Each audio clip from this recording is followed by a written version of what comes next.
आसमान में दहकता खड़ा था। धरती पर पांव रखना भी जैसे आग पर चलने जैसा हो गया था। हवा नहीं थी, बस एक खामोशी थी जो गरीबों के घरों में पसीने की गंध से भरी हुई थी। गांव के उत्तरी किनारे पर एक पुरानी झोंपड़ी थी। मिट्टी की दीवारों और टूटे छप्पर के नीचे एक आदमी अपने बेटे के साथ बैठा था। वह आदमी था रामलाल, गांव का सबसे ईमानदार, सबसे मेहनती, लेकिन सबसे गरीब इंसान। यह सूरज हर रोज जैसे मेरी ईमानदारी को और भून देता है, लेकिन क्या करूं? माँ के संस्कार ही ऐसे थे, जो भी मिले मेहनत से मिले, सच्चाई से मिले। मैं भी मेहनत और सच्चाई से काम कर रहा हूँ। थोड़ा पानी पी लो, आपका चेहरा तो बिल्कुल लाल हो गया है। इतनी गर्मी में भी काम कर रहे हो। खेतों में खेती तो बो दी है सीता, पर पानी नहीं मिलेगा तो वो मुरझा जाएगा। आसपास की सारी नहरें, कुएं, तालाब सूख गए हैं। अब खेतों को पानी कहाँ से दूं, कुछ समझ में नहीं आ रहा। अगर पानी की कमी रही तो पौधे अपने आप मुरझा जाएंगे। आप क्यों नहीं पास वाले खेत में कुआं खोद लेते? अभी तो अप्रैल का महीना ही चल रहा है। इन दिनों में तो कुआं खोदा जा सकता है, लेकिन मई जून में तो गांव की बची खुची नहरें भी सूख जाएंगी। तब क्या करोगे? इससे पहले ही कुएं की खुदाई कर लो। अभी भी समय है, कोशिश कर लो, वरना बाद में सिर्फ पछतावा ही हाथ आएगा। तुम सही कह रही हो सीता, मैं कल से ही कुएं की खुदाई में लग जाऊंगा। मैं दिन रात एक करके कुआं खोद लूंगा। मैं जानता हूं कि मेहनत का फल जरूर मिलता है, फिर इन पौधों को भी पानी मिलेगा। इसी गांव में रामलाल का छोटा भाई अर्जुन भी रहता था, जिसने दूसरों के साथ बेईमानी करके अपना महल जैसा घर खड़ा कर लिया था। जितना वह बेईमान था, उतना ही दिल का सख्त भी था। देखो हरिया, गांव में सबसे बड़ा दूध का ठेका मैंने ले लिया है, और वह भी मिलावट वाले पाउडर से दूध बनाकर। कोई पकड़ नहीं सकता मुझे। पैसे कमाने का असली तरीका यही है कि दिमाग और चालाकी से काम लिया जाए। आजकल दुनिया उसी की है जो बेईमानी और चालाकी से काम लेता है। मैं तो कहता हूं कि तुम भी मेरे साथ आ जाओ और लोगों को लूटकर पैसा कमाओ। इसी में ही भलाई है। भाई, तेरा बड़ा भाई तो आज भी खेतों में खट रहा है। क्या कभी उसे अपनी तरह बनाने की कोशिश नहीं की तूने? तो उसे भी अपने साथ मिला ले, ताकि वह भी आराम से जिंदगी बिता सके। वह बड़े भैया हैं, वह बहुत सीधा है। उसे तो मेहनत और पसीना बहाने का ही शौक है बस। कहते हैं हराम का पैसा घर में नहीं टिकता, पर देख, मेरा घर तो महल बन गया है। रामलाल, कभी अपने भाई से मदद क्यों नहीं मांगी? इतना पैसा है उसके पास, तुम उसके पास जाओ ना, शायद वह कुछ पैसे दे दे जिससे हमारा गुजारा चल सके। मदद वो नहीं होती जो रिश्तों की लाज उतार दे। और वैसे भी मैं अपने बच्चों को सिखाना चाहता हूँ कि पसीने की कमाई में जो मिठास है, वो झूठ के पैसे में नहीं। मैं अपने भाई से कभी मदद मांगने नहीं जाऊंगा। उसने हराम के पैसों से अपना महल बनाया है, इसीलिए मैं उसकी हराम की कमाई अपनी हलाल रोजी में नहीं मिला सकता। जो होगा देखा जाएगा।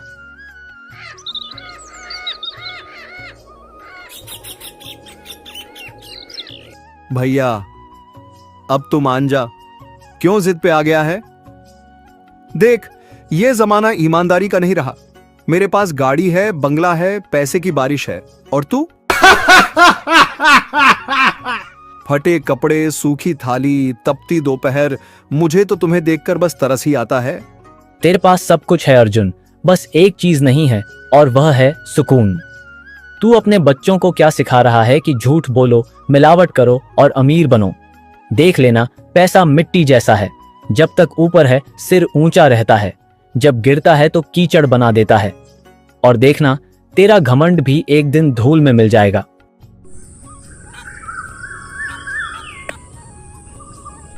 अगली सुबह रामलाल अकेला खेत के बीचों बीच एक फावड़ा लेकर कुएं की खुदाई में लग जाता है। हर वार के साथ मिट्टी उड़ती है और उसके माथे पर पसीने की धार तेज होती जा रही है। वह दिल ही दिल में बोलता है, अगर इस साल भी बारिश कम हुई तो फसल बर्बाद हो जाएगी। कुआं खोदूंगा, चाहे जान ही क्यों न चली जाए, मगर बच्चों को भूखा नहीं सोने दूंगा। दोपहर का वक्त, पास ही से एक चरवाहा गुजरता है जो रामलाल की हालत देखता है। रामलाल भैया, ये क्या कर रहे हो? सूरज सिर पर है और आप अकेले खुदाई कर रहे हो। कम से कम कुछ खा पी लो। पसीना बह रहा है लेकिन तुम फिर भी काम में लगे हो।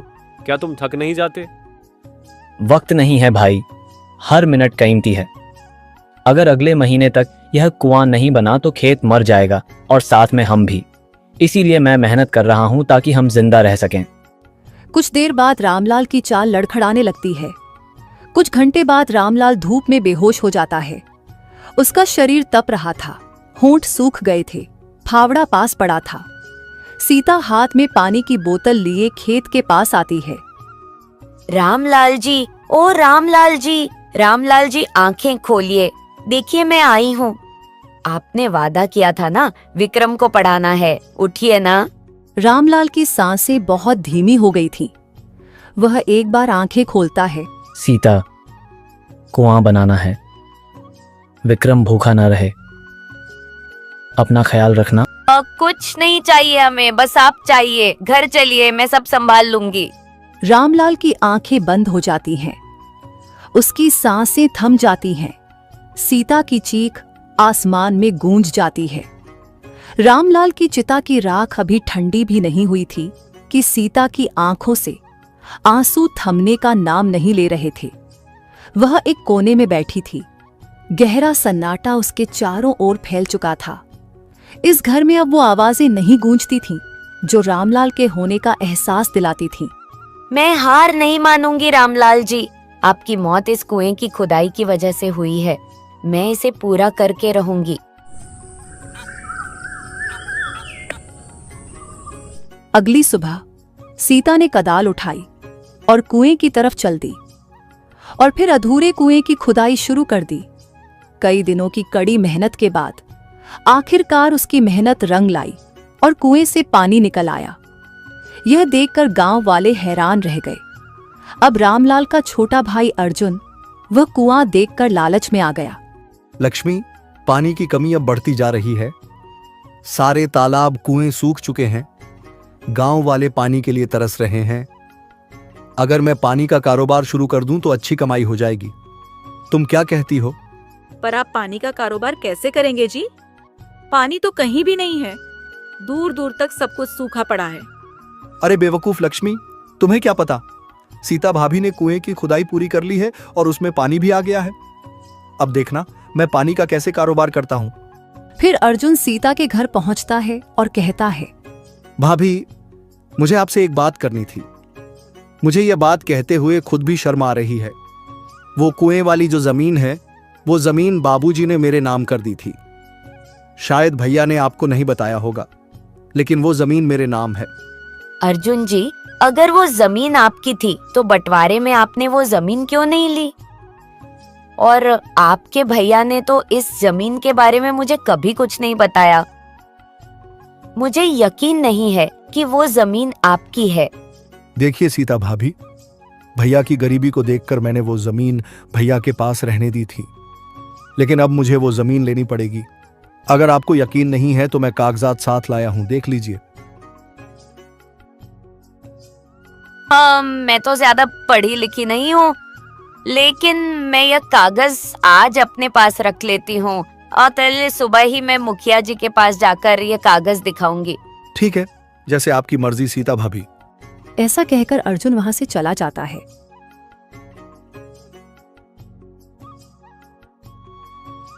अगली सुबह सीता कागज लेकर मुखिया जी के पास जाती है, लेकिन वह इस बात से बिल्कुल अनजान थी कि मुखिया जी पहले ही अर्जुन से पैसे ले चुके थे। मुखिया जी, यह कागज देखकर बताइए कि इस पर क्या लिखा है। सीता, इस कागज पर लिखा है कि जिस खेत में तुमने कुएं की खुदाई की है वह खेत अर्जुन का है। यह सुनकर सीता बहुत उदास दिल से वह कागज लेकर घर आ जाती है और आंखों में आंसू लिए अपनी मेहनत से खोदी गई कुएं को अर्जुन के हवाले कर देती है। उधर अर्जुन खुशी खुशी वह कागज लेकर घर आ जाता है और लक्ष्मी से कहता है, अब देखो लक्ष्मी, मैं पानी का कारोबार कैसे करता हूँ। गांव वाले बूंद बूंद पानी के लिए तरस रहे थे।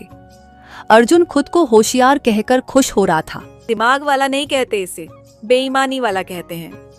ज्यादा होशियार मत बनो।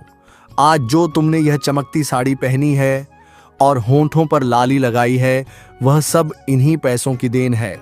फिर अर्जुन अपने नौकरों से कहता है कि गांव में खबर फैलाओ। सुन लो गांव वालों, आप सबकी पानी की समस्या अर्जुन भैया ने हल कर दी है। अब जिसे पानी चाहिए अर्जुन भैया के कुएं से पानी ले सकता है, बस पैसे देकर। नौकर गांव में ढिंढोरा पीटते हैं। गांव वाले हैरान होकर पूछते हैं, अरे ये तो वही कुआं है ना जो सीता ने खोदा था। हाँ भाई, उसी का है। बेचारी सीता ने तो महीनों अकेले खून पसीने से खुदाई की थी। जब उसका शौहर मरा था तब भी हिम्मत नहीं हारी। खुद मिट्टी ढोई, खुद पत्थर हटाए, तब जाके पानी निकला। लोग हैरान थे। जब यह बात सीता के कानों तक पहुंची तो उसका दिल टूट गया। उसे बहुत दुख हुआ कि जिस कुएं को उसने अपने खून पसीने से सजाया था, अब कोई दूसरा उससे दौलत कमा रहा था। गांव वाले बेबस थे। खेतें सूख रहे थे, मवेशी पियासी नजरों से देख रहे थे और लोगों की मजबूरी से अर्जुन की जेब भरती जा रही थी। इसी दौरान एक दिन गांव में एक थका हारा बूढ़ा साधु बाबा आता है। गले में माला, कमर में झोला, पैरों में फटी हुई चप्पलें, माथे पर भस्म और आंखों में अजीब सी चमक। चेहरे पर पसीने और थकान से ढका हुआ था, लेकिन नजर में हौसला था। बाबा सीधा अर्जुन के कुएं के पास आता है। बेटा, बड़ी प्यास लगी है, एक गिलास पानी दे दो। बाबा, यहाँ पानी मुफ्त में नहीं मिलता। 10 रुपए दो, पानी लो। मेरे पास कुछ नहीं है बेटा, बस एक गिलास पानी की प्यास है। तो जा बाबा, बिना पैसों के यहाँ पानी नहीं मिलेगा। यहाँ मुफ्त में कुछ नहीं चलता। बाबा का चेहरा उतर गया।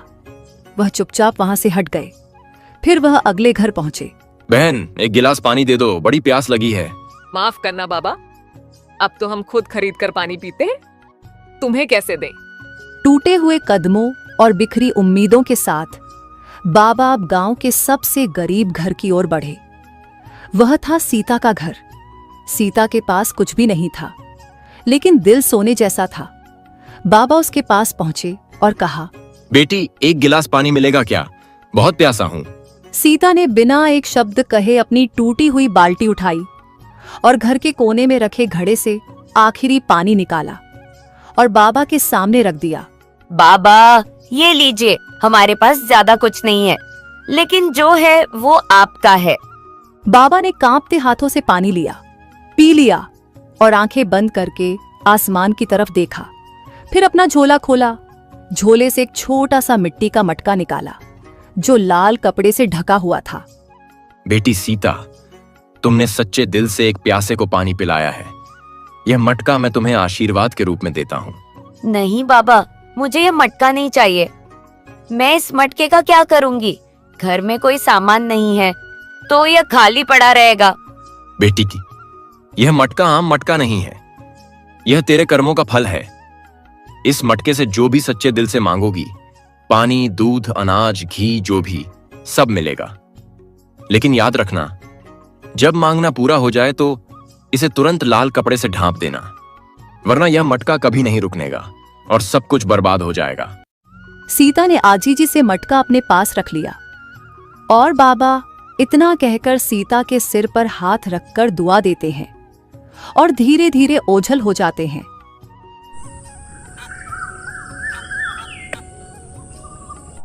अगली सुबह मीना घबराते हुए मटके को देखती है।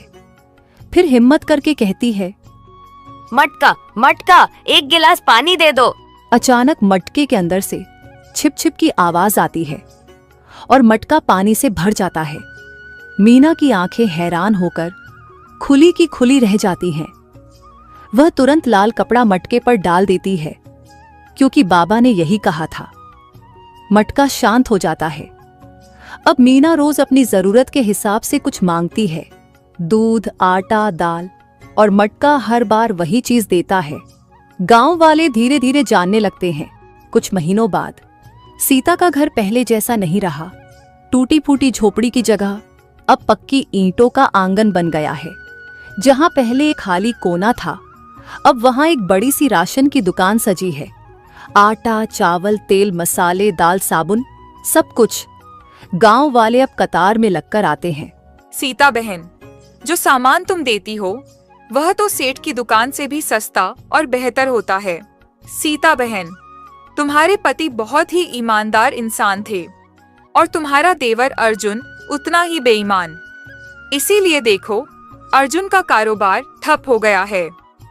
बेईमानी का फल जरूर मिलता है और ईमानदारी का फल देर से सही, मगर मिलता जरूर है। ये सब औरतों की बातें अर्जुन खड़े होकर चुपके से सुन रहा था। उसका दिल जलने लगा। आजकल तो सीता भाभी के चर्चे हो रहे हैं और मेरा मजाक उड़ाया जा रहा है। क्यों ना सीता भाभी की दुकान में आग लगा दूं? न रहे बांस न बजे बांसुरी। उसी रात अर्जुन चुपके से सीता की दुकान में आग लगा देता है और चुपचाप अपने घर आकर सो जाता है। सुबह होते ही गांव में हाहाकार मच जाता है। सीता की दुकान में आग लग गई है। सब कुछ जलकर राख हो गया है। जब सीता को इस खबर का पता चलता है तो वह बहुत उदास हो जाती है। वह मटके के पास जाकर बैठ जाती है और आंखों से आंसू बहने लगते हैं। सीता की आंखों से बहते आंसू देखकर मटका भी चुप न रह सका। क्यों रो रही हो? हिम्मत मत हारो। जो जैसा करता है उसे वैसा ही फल मिलता है। ये सुनकर सीता की आंखों में उम्मीद की किरण चमक उठी। उसने फिर से अपने राशन के कारोबार को शुरू किया। सीता ने जैसे ही नई दुकान खोली, अर्जुन अंदर ही अंदर झलकर रह गया। वह दिल ही दिल में सोचने लगा, आखिर यह सीता भाभी ऐसा क्या करती है? सीता ने तुरंत अपना राशन का कारोबार शुरू कर दिया था। अब गांव वाले और भी ताने देने लगे। अर्जुन ने फैसला किया कि वह सीता की जासूसी करेगा, चाहे जो भी हो। रात के समय अर्जुन ने अपने गुमछे से मुंह ढांप लिया और सीता के घर की खिड़की से झांकने लगा। अंदर सीता घड़े के सामने बैठी थी। मटका मटका, 2 बोरी चावल दे दो। मटके से बोरी भरकर चावल निकलने लगे। अर्जुन की आंखें हैरान होकर खुली की खुली रह गई। मैं कितना बेवकूफ था। मुझे जड़ तक पहुंचना चाहिए था और मैं सिर्फ ऊपर से देखकर दुकान जला दी। जड़ तो यह मटका है, इसमें है राज। जो मांगो वह देता है। अब यह मटका हमारा होगा। अर्जुन खिड़की से आकर चुपके से सीता के आंगन में से मटका चुरा लेता है। अब देखो असली बादशाह कौन बनता है। अर्जुन मटका लेकर घर वापस पहुंचता है और अपनी पत्नी और बेटे को जगाता है। जल्दी उठो, अब हमें इस गांव से जाना है। हमारे पास अब बिना मेहनत के सब कुछ होगा। ये देखो मटका। अरे, ये मटका लेकर क्या करोगे? अचार लगाओगे? अरे पागल, पहले हमारे साथ चलो, फिर मैं तुम्हें बताऊंगा। मुझे तो बताओ, क्या बात है? तुम बहुत बातें करती हो। चंद पल ठहरो, सब कुछ बता दूंगा। कुछ दूर चलने के बाद वे लोग तालाब के पास पहुंचते हैं। अर्जुन, पत्नी और बेटा नाव में बैठते हैं और मटका उनके पास रखा होता है। नाव धीरे धीरे बहती जा रही है और दूसरी तरफ एक नया गांव नजर आ रहा है। अर्जुन बैठे बैठे अपनी पत्नी को सारी बात बता देता है। क्या जी, इस मटके से सच में सब कुछ मिलेगा? हाँ देखो, अभी मटका 5 बोरी चावल दे दो। मटके से चावल निकलने लगते हैं। पापा पापा, आइसक्रीम मांगकर देखो। मटके से आइसक्रीम निकलने लगती है। अब चावल और आइसक्रीम से नाव भरने लगती है। तब पत्नी बोलती है, अरे, अब तो नाव बहुत भारी हो रही है। नाव डगमगाने लगती है। अर्जुन, बंद करो इसे, बहुत हो गया।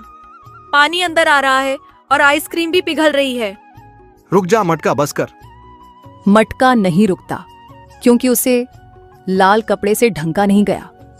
अब चावल और आइसक्रीम सब कुछ गिरता जा रहा है और नाव डूबने लगती है। अर्जुन और उसका परिवार पानी में डूबते हुए नजर आने लगते हैं।